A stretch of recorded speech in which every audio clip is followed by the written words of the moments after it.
Now on stage, our next competitor. Big round of applause for Daniel Guzman!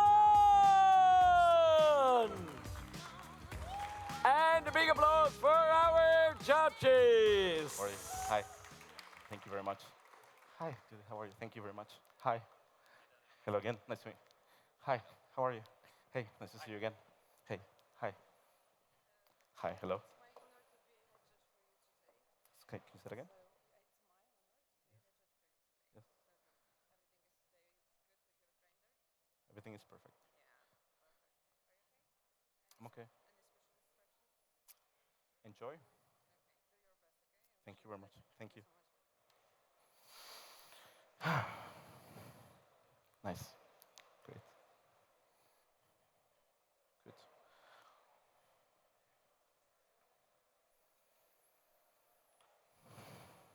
Can I have my music, please?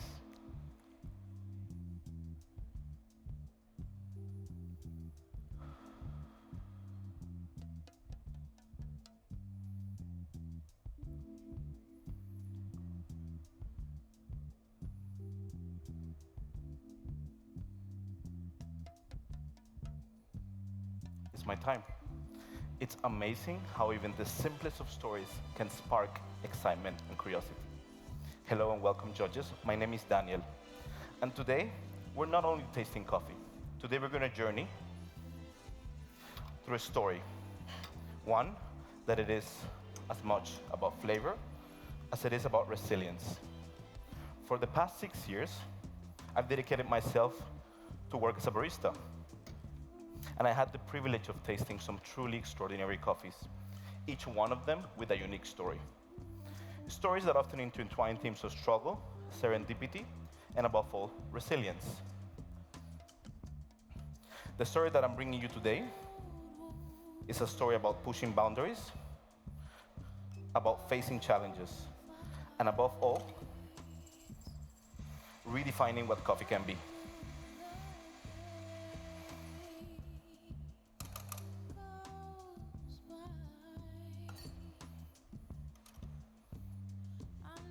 I want us to focus on our sensory experience.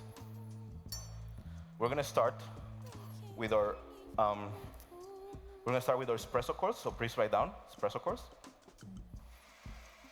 We're going to continue with our milk beverage, and we're going to finish with our signature course.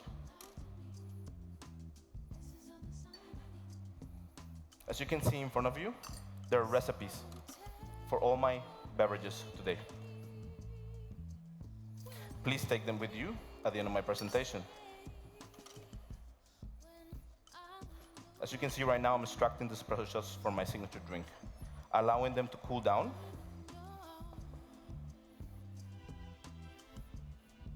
And I will place them in the hyper chiller to retain aromas and flavors.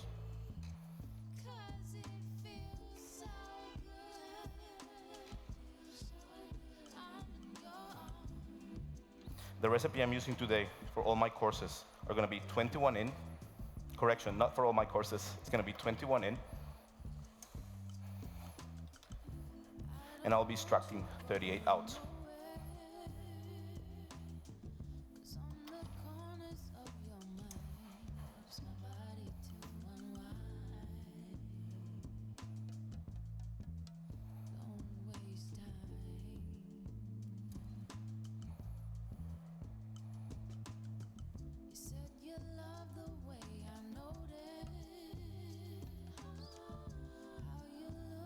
And all of this is going to happen in 22 seconds.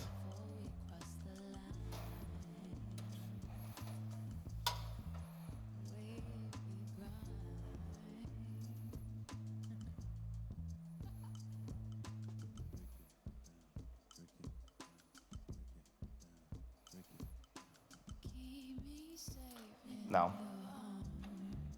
let's begin with our story. I want you to imagine a coffee farm in the mountains of Colombia, 1,800 meters above sea level. A dedicated family faces a challenge of increasing the quality of their coffee from commodity to specialty grade. And they decide to experiment with fermentation techniques. It's a risky endeavor with unpredictable results. On their first attempt, they fail, like many things in life, making green coffee buyers turn away, and this makes the family disheartened, unmotivated, and questioning their innovative methods.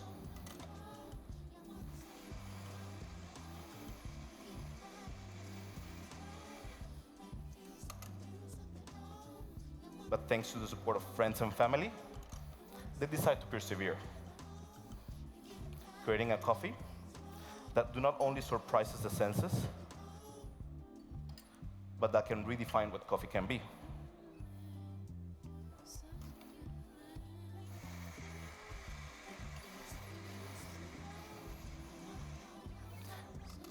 We're going to continue with our story.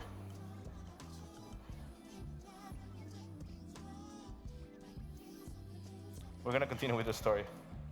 But for now, let's focus on the sensory experience of our espresso course. And this is the moment where I'm going to give you the variety. Please write down. You'll be tasting a pacamara today.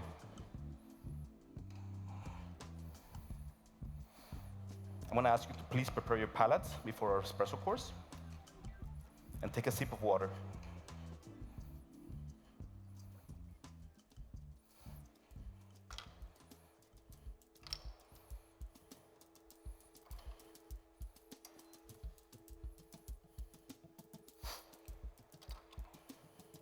When you're ready, please write down. Your flavor descriptors are going to be lychee,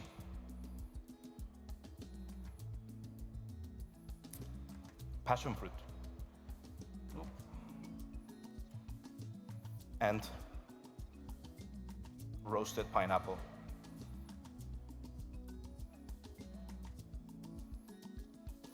I'm going to ask you to please wait for my instructions before you take your first sip. Your flavor profile you will find as well. Medium-high citric acidity that converts into a medium sweetness and a low bitterness.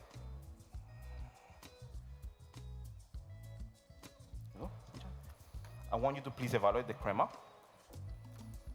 Bring the vessel to your cup and evaluate the aromas. Take the metal spoon in front of you. Stir 5 times, take a deep breath, and please enjoy the coffee.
Now let me take you deeper into your journey. When you're ready, no worries.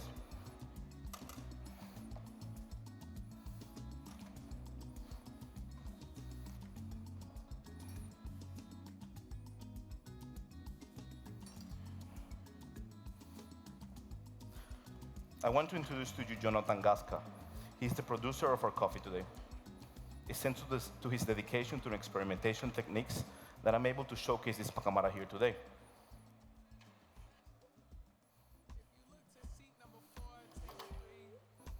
As you can imagine from our first course, this coffee goes through an advanced fermentation technique.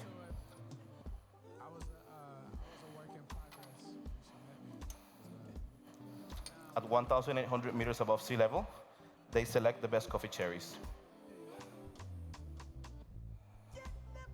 Oxidation happens in baskets until the sugars start developing. This is when the temperature of the coffee starts increasing. following an anaerobic fermentation of 130 hours with recirculation of must.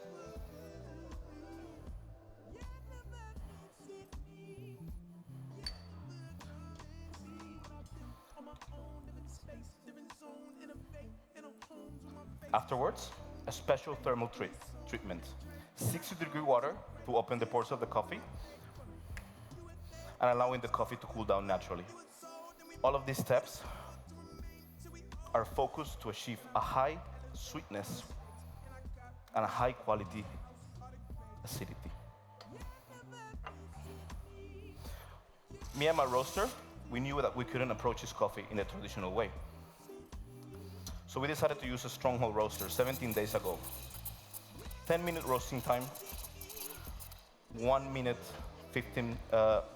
development time, and gave us as a result a coffee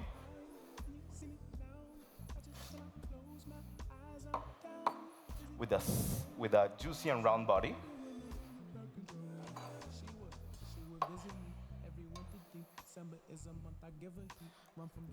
a high sweetness, and again a pleasant acidity.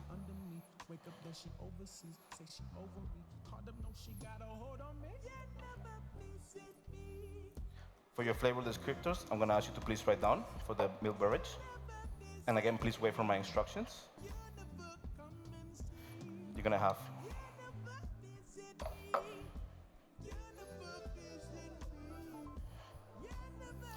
peach yogurt, vanilla, a creamy texture.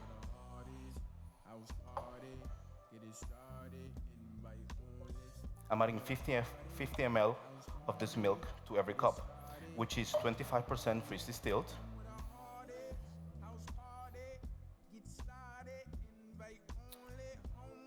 and 75% regular content milk.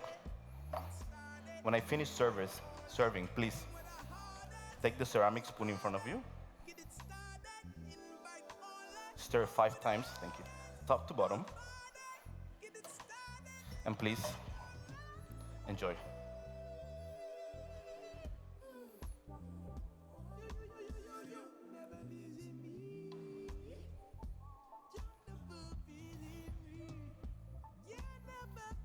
Thank you very much. Enjoy.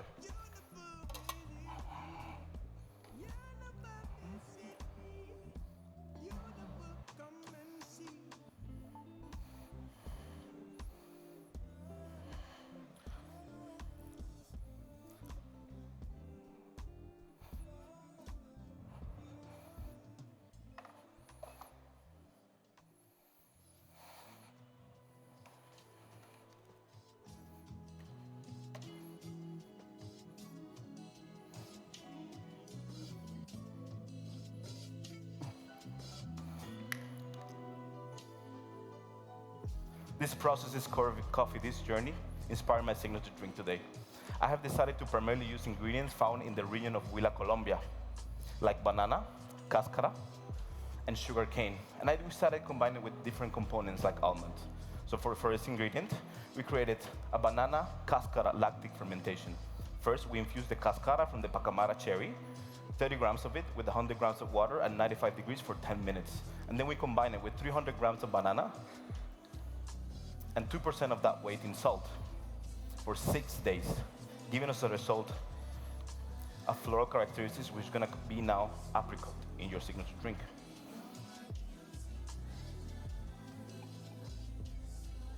For your next ingredient, I'm adding 70 ml of this ingredient. For my next ingredient, I created my own almond syrup. 100 grams of syrup, 100 grams of water, 100 grams of almonds for 24 hours, and then we reduce it with cane sugar. I'm adding 30 ml of this ingredient, which is gonna create a creamy texture and develop new flavors of amaretto and nougat. And finally, my hyper chill espressos, which I cool down to retain aroma and sweetness. I'm adding 76 ml of them, and I will be homogenizing and combining all of this in the whipper.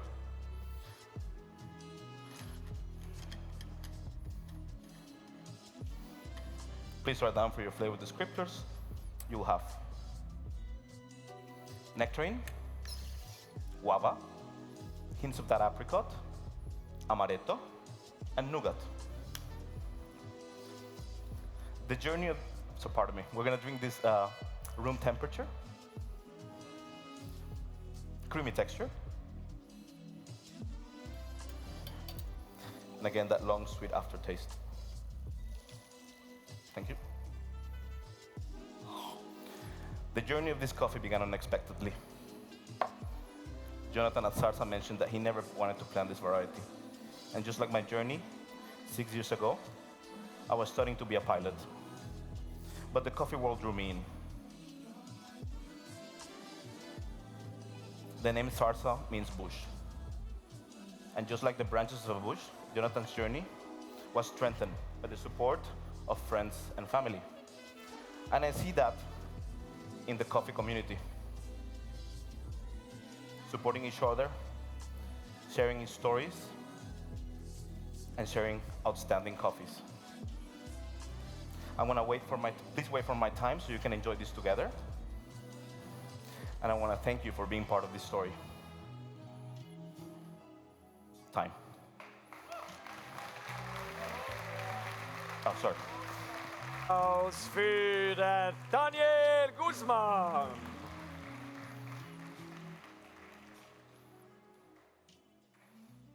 So, Daniel, Oh, you're there.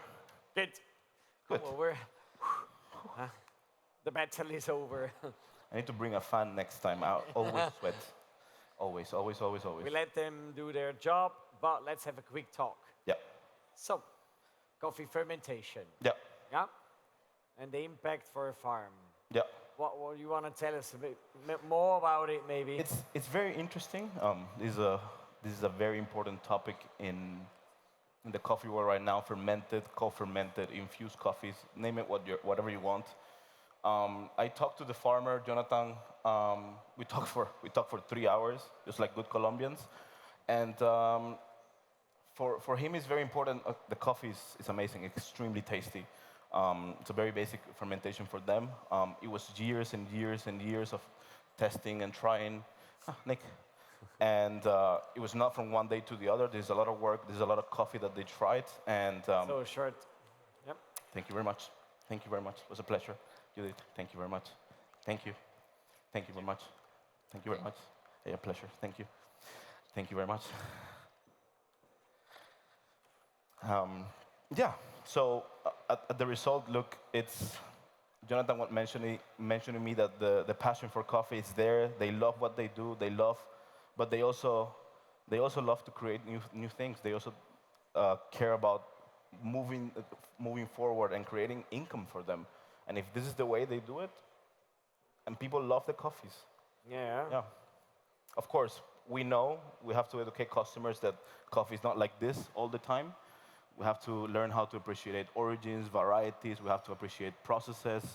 This doesn't mean that this is the best coffee in the world. It's a different thing. I love Ethiopians. I love good Kenya. I love classical profiles. I love them. They're great coffees. And I would love to have them here as well. I did 2 years ago, actually. I had an Ethiopia. That was very fun. Chaotic, but fun. But, sorry, you see? No, but it's very important. Let's talk about what you just say. Try the coffee. What Yeah. does it mean? Where can we try your coffee? I will have a little bit in the back Yeah. after I finish cleaning, which it takes a lot of time.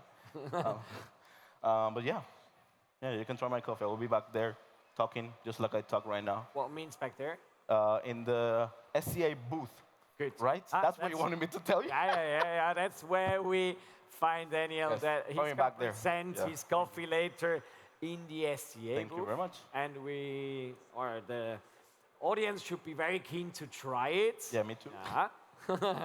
Very nice. Yeah. And thanks a lot Thank for you very talk. much. Thank you. And now you're cleaning time. Thank you. Yes. Thanks a lot. And big applause for Daniel.